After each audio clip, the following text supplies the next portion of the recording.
Hospitals in KELOLAND are postponing any non-essential surgeries during the COVID-19 pandemic.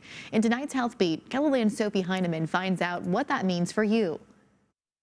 We are joined with Dr. Allison Suttle with Sanford Health to talk about some of the differences between essential and non-essential surgeries. So thank you for joining us, Dr. Suttle. You're welcome. So talk to me about, what are the differences? Yeah, so it's, I think it's quite interesting as a physician who's performed surgeries. It's very easy for us to talk about elective surgeries, essential surgeries, urgent surgeries, emergencies.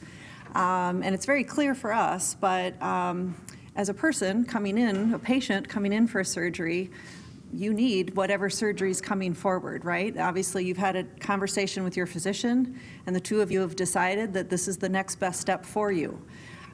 So this COVID-19 pandemic has raised some awareness to what are the different types of surgeries.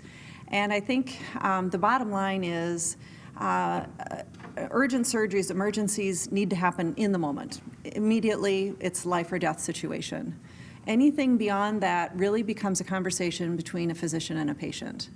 And I think no matter what happens during the pandemic, we are still having to perform surgeries.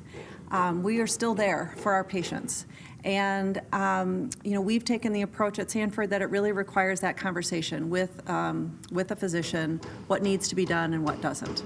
The main takeaway should be, talk with your provider and they can kind of guide you through this. Absolutely, and I think when you start thinking about what's truly elective, it would be kind of cosmetic surgeries or screening tests, like a screening colonoscopy that you could wait 3 months and do 3 months down the road, because if you've never had a risk, you're not at high risk, waiting 3 months isn't going to have any difference on the impact of your life. All right, well, thank you for clearing that up and answering some of the questions that some people have had. And that was Dr. Allison Suttle with Sanford Health. And with Health Beat, I'm Sophie Heineman.